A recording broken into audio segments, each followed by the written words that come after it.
Welcome to the Accepted Authority, where we help you overcome a common growth challenge in consulting. With me, as always, is Greg Rowith. G'day, Greg. How are you? Yeah, good, Andy. Good to be here.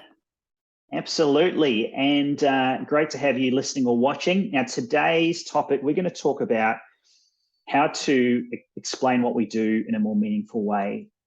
Differentiation is always a challenge in consulting, and what we wanted to do is touch on the ways that we see how do we communicate our differentiation, our value, but also what are the trends at the moment in terms of different social media channels and in terms of some ways that you can conceptualize and better articulate what you do in a ways that connects. And we've got some great stories to share around that. So, Greg, tell me a little bit about differentiation and why is it such a challenge, and what have you learned along the way in terms of actually being able to do that a bit better?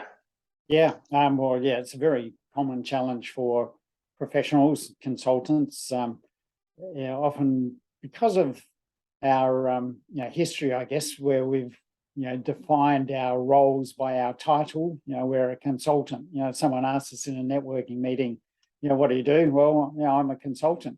But that goes nowhere. Then on our websites, we tend to say we're consultants. We provide these services, but that's just the same as every other competitor has on their website. So we don't differentiate ourselves in any particular way, and when we do that.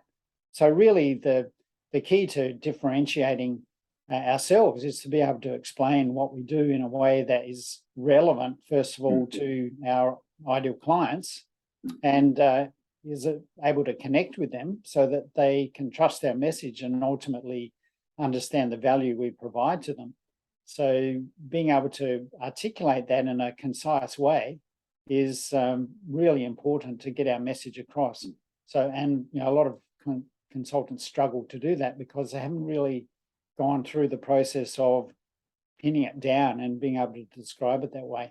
But I think it's really more important even these days with social media to be able to articulate our message and our value proposition very clearly and quickly.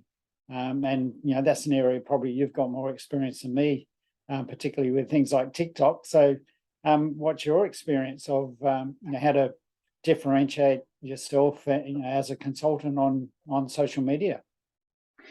I think the first point, or the first challenge, is that we tend to be all things to all people. So by being able to narrow down our ideal client and then get super clear on what their challenges are is really the first step in what we do. The second is around social media, and we ask ourselves, well, how do we better communicate what we do? And what I've learned over the last sort of month or so is places like, for example, TikTok. TikTok is an interesting platform. I'm new to it, but what I've learned is that it actually encourages the user and the creator to be able to articulate what they do in 10 to 15 seconds. And it's a skill because it actually forces you to then think very succinctly about what's the opener, what's going to hook someone in, what's my key message, and what are they going to do as the next step. So I feel like if there's over 1 billion people on TikTok, as an example already, then in future, we're going to need to be able to articulate very succinctly, or at least understand what's my digestible or what's my snackable message, and then how do I articulate it? So is it through a caption with some audio and a picture? Is it through me talking directly to a camera? Is it through an infographic? How do I do that?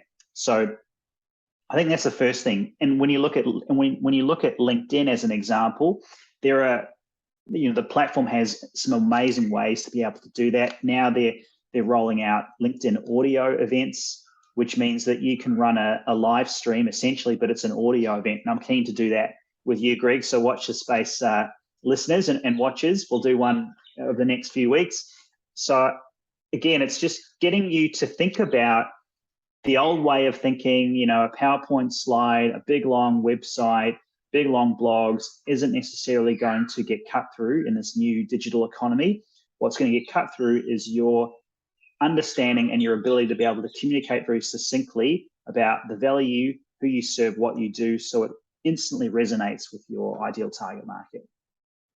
Yeah, well, you raised some interesting points there, and I think being able to articulate our value proposition, a short space of time, is becoming more and more important.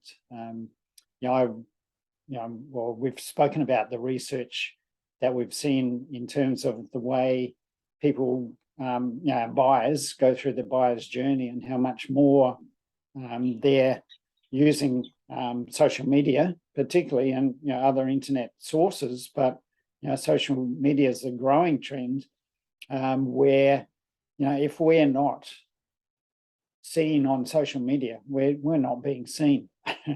And as consultants, we haven't relied on the traditional sorts of marketing that other product-based companies have been able to rely on, and typically it hasn't really worked for us when we've gone down that journey.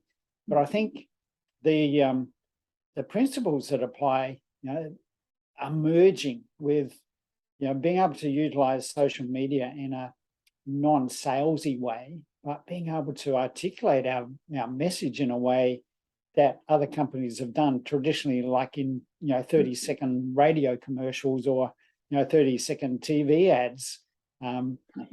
Companies have been able to distill their message down and create a difference in a very meaningful way. As consultants, we haven't really relied on that methodology, and it typically hasn't been a vehicle that has been affordable for us, TV and radio advertising. But now, that world's coming to social media, which is affordable, and many people jumping on that bandwagon. And I think it really means that if we're not doing that and being seen on social media, then we're becoming more and more invisible and more commoditized and less attractive in a commercial sense. Yes, and the idea, I think, reframing our thinking around social media and what does it actually mean. Essentially, you're just thinking about where the audience lives. And for a long time for me, I sort of just ignored TikTok because I was just focused on LinkedIn. But when you think about it, it's actually, if there's genuine, B2B buyers on there, then we need to at least understand that that's where the trends are going. So if they're moving there, then they've gone off Facebook, or they've gone off Instagram, or they've gone off maybe YouTube, and now they're over here. So I think that thinking about where does our audience live, and therefore what sort of messages and what sort of content do we need to create to continue to be front of mind. So I think one of the distinctions around that as well is, so how do we do that? And we can think of short form content as almost like its own art form. Is the first thing I wanted to raise is using models.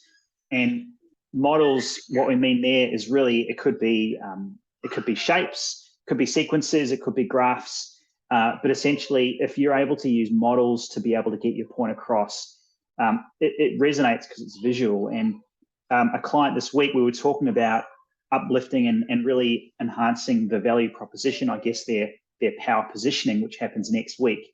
And what they said was, all this conversation that was happening around the differentiator, what the pain points were, they then created this model that really just showed like a transformation pathway, the very starting point to the end.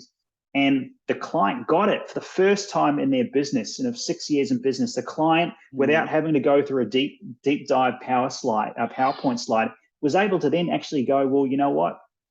I get where it is. I get where we are. And the light bulb moment was amazing. So so I know you use models, Greg, but what's your experience with models? Yeah, again, a great, what's the word?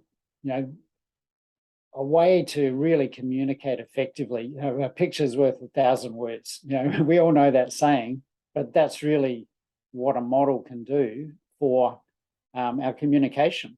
And as you were talking, I was sort of hearing my clients and other people in the market, hearing their voice ringing in my ears and saying, "But Andy, this is all too much work. I can't be everywhere. I can't be on LinkedIn. I can't be on Facebook. I can't be on TikTok. It's just too much work to do all of those things." So really the answer is, how do we simplify our message so that it can be seen everywhere? And so it's not so much work. And I think, thinking in the traditional ways of how we get our message across in long form content, it seems like an overwhelming challenge to address social media and be in all the places our potential clients are. But if we can simplify that and distill our message down into really acceptable and short form content that gets the message across, then our problem is half solved, at least, if not further than that. So using models is a very effective way to be able to get our message across. And as you say, your client saw the model, very quick explanation of what it meant, I'm sure, and they get it.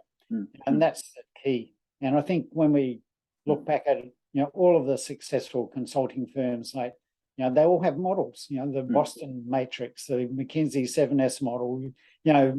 We can run through a whole list of models that we see from those guys that are the framework for their success. So, yes. One of my old mentors, Jim Rohn, said, "Success leaves clues." So it's a good idea to model their behavior, if I can put it that way. And nice. Look at how can we describe what we do, the value proposition, in the form of a model, and use that to get our message across. Exactly. And quite often, with just taking that model another step further, the way that I've seen it work well, and again, it's through experimentation, is, say if you use a triangle, it's really about what are the challenges. So you almost put the challenges in red, but then what's the solution, or what do they want, say in green.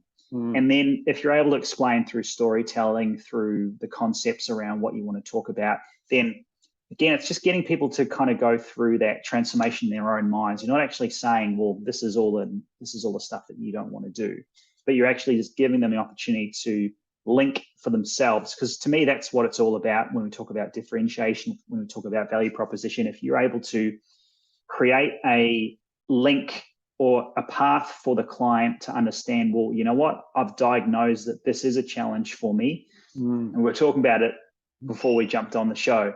But if you can, if your content initially can talk about and address and get your client to see that these are some challenges through their own thinking, then that's when you're going to start that transformation, and that's where you're going to get that uptake of your services or inquiry over a period of time, because you're coaching them. You're saying, you know what, this is an issue for you, and this is where you are, and this is where are you on the journey, Mr. or Mrs. Client.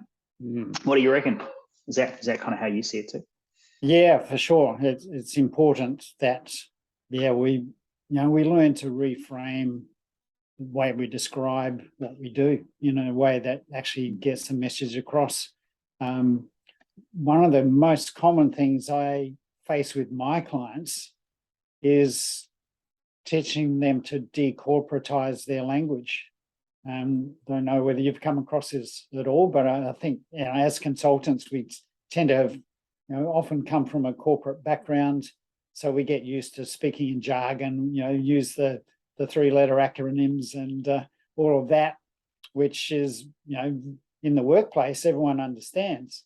But when we are able to break out of that languaging pattern, or put it the other way, when we use that type of language with our clients, they really don't get it. Our message doesn't connect because they don't often understand the jargon or don't get the acronyms. But even the way we talk at that sort of corporate level doesn't resonate with anyone. So, being able to simplify our language and bring it down to understandable words and frameworks, particularly, with models, which can be, a framework of how we work, really helps make that whole message understandable in a way that, language doesn't, or trying to explain it in our words, we often really don't get the message across. You got it. And the repeatable nature of a model, or the repeatable nature of a theme or a framework, I love that. And I think that you can build one model and you can use it sort of almost at perpetuity. It just continues to flow on. So Yeah.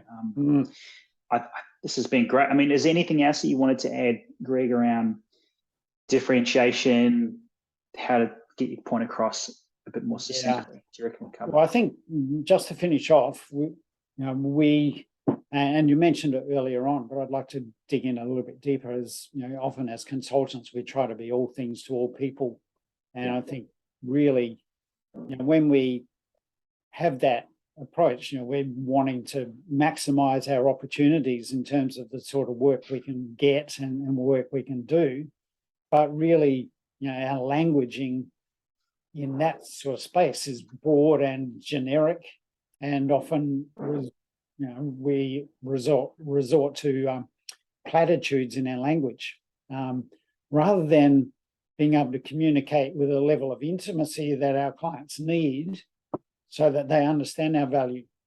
So that means we need to narrow our focus to our ideal clients and their situation, and really often speak more about their problems than than our services.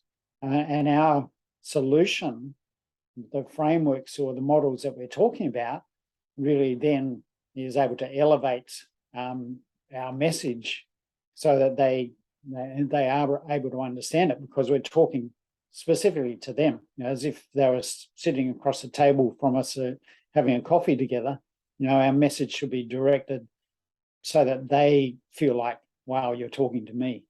And when we focus on who they are and what problem they face, it's much more engaging than when we just talk about our services, which are often not really relevant to them because they don't understand why they need it. Yeah, because we don't, people don't buy a consultant, they buy the outcome. That's right. Yeah. No, great point. But great point, Greg. I think it's just, again, reframing our thinking about how do we talk about our services. It's not simply, what do you do? I'm a consultant for an HR, advisory firm. No. You provide, people you help organizations transform their productivity through, workforce programs or something. Yeah. So spot on. I think, the quicker we can get that, the better. The other things we talked about were around, models. We went a bit at length around how do we use those, how does it work, and also the rise of platforms like TikTok. You really need to be able to get better at articulating what you do, how you do it, the value what you do in a sort of short space of time. So I love this chat today. So thank you so much, Greg. If you've been enjoying our conversations, please, if you could leave a rating for us on iTunes or Spotify, wherever you get your podcasts. Greg, where can we find you? Obviously on LinkedIn. You won't find me on TikTok, but LinkedIn is probably the most, not yet. So search for Greg Roworth on LinkedIn. Otherwise, on my website at businessflightpath.com. And there we've got plenty of information and useful tools and tips that you'll find to be able to download for free. Awesome. I'm on LinkedIn, Andy Marmont. You can jump on our website, concurve.com.au. We've got some models about how we think about things there as well on YouTube. So thanks again for listening, for watching, and we will see you next time. This has been the Accepted Authority.